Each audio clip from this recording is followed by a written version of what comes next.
It was one of those golden, lazy Saturday afternoons in mid-July, the kind that carried a soft warmth in the air and the hum of distant lawnmowers in the background. Emily stood by her mirror, getting ready for what she thought would be a simple, carefree outing with her best friend Lauren. At 33, she had come to embrace a confidence she hadn't always known. She had learned to love the woman she'd become. Stylish, strong, and unapologetically herself. That afternoon, she slipped into her newest outfit, a bright red miniskirt she had picked up just a few days earlier, paired with a crisp white blouse and light, strappy sandals. To Emily, it wasn't about turning heads or standing out. It was about feeling alive, radiant, and comfortable in her own skin. She twirled once in the mirror, smiled softly, and thought, "This feels right." Emily lived in a quiet suburban neighborhood in Ohio, the kind of place where everyone knew everyone. The streets were lined with maple trees, children played outside until sunset, and family barbecues were as common as summer rain. Her weekends usually followed a simple rhythm: errands, a little self-care, maybe dinner with friends. But that day was about to unfold differently, in a way that would leave her reflecting long after. Just as she was finishing her makeup, her phone buzzed. It was her older sister, Amanda. "Hey, Em," Amanda began, her voice a little rushed. "I've got a few errands to run this afternoon, and Tyler doesn't want to come with me. Could he stay with you for a few hours?" Emily didn't even hesitate. "Of course," she said warmly. "Send him over whenever." Tyler was Amanda's 17-year-old son, quiet, thoughtful, polite to a fault. Emily had always been fond of him. There was something gentle about him, a quiet curiosity beneath his reserved surface. She hadn't spent one-on-one time with him in a while, so she thought it might actually be nice. When Tyler arrived a short while later, Emily welcomed him at the door. He gave her a quick smile, slung his backpack onto the couch, and sank into it, pulling out his phone and headphones. It was typical teenage behavior, and Emily didn't mind. She just chuckled softly, saying, "Make yourself at home, kiddo." As Tyler scrolled through his phone, Emily went back upstairs to grab her purse and touch up her lipstick. She wasn't thinking much about her outfit. It felt casual enough for a summer day. But when she descended the stairs again, something unexpected happened. Tyler looked up. His eyes widened slightly, not in a disrespectful way, but in genuine surprise. "Wow, Aunt Emily," he said before he could stop himself. "You look different." Emily blinked, caught off guard for a second, then laughed lightly. "Different? What do you mean?" He hesitated, fumbling for words. "I just mean, you don't usually wear stuff like that. It's kind of cool, though." He shrugged, quickly lowering his gaze back to his phone, as if embarrassed for saying anything at all. For a brief moment, Emily felt an unexpected flutter of self-consciousness. She hadn't really considered how her nephew might perceive her. She was just being herself.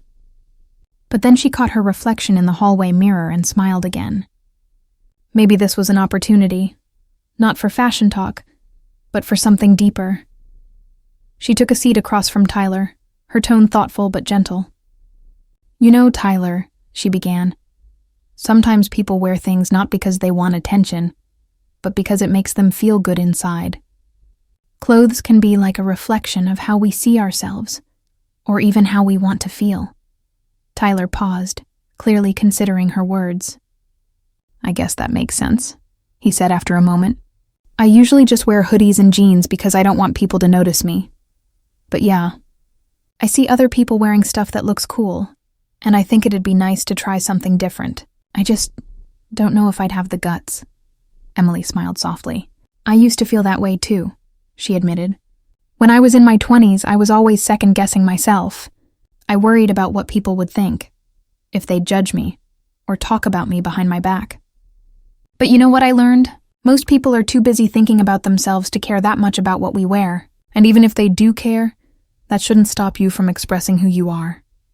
Her words seemed to strike something in him. What started as a passing comment turned into a much longer conversation. They talked about confidence, identity, and the invisible pressure to fit in.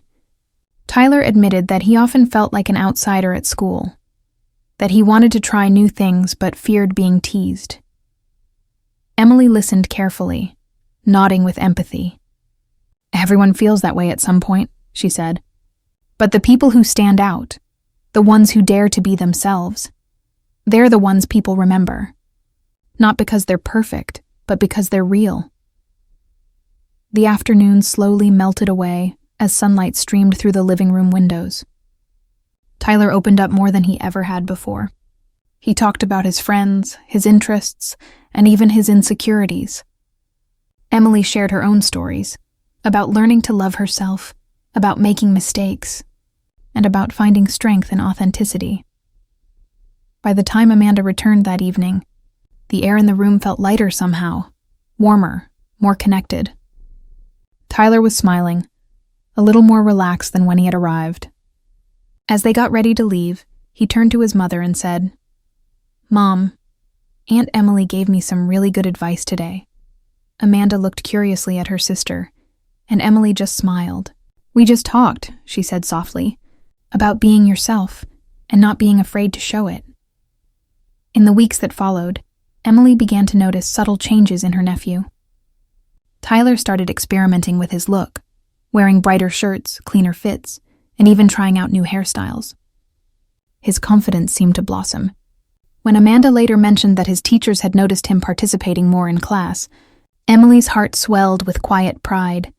What had started as a simple Saturday, a casual afternoon, a red miniskirt, a babysitting favor, had turned into something unexpectedly beautiful. It became a moment of growth, not just for Tyler, but for Emily too. She realized that influence doesn't always come from grand gestures or deep lectures. Sometimes, it comes from showing up authentically, from being unafraid to live as your truest self. Tyler didn't just see his aunt differently that day. He saw himself differently. He realized that confidence wasn't something you waited for. It was something you created, one choice, one moment at a time. And as Emily watched him find his footing, she couldn't help but smile, knowing that a single, ordinary afternoon had quietly turned into a powerful life lesson, one that neither of them would ever forget.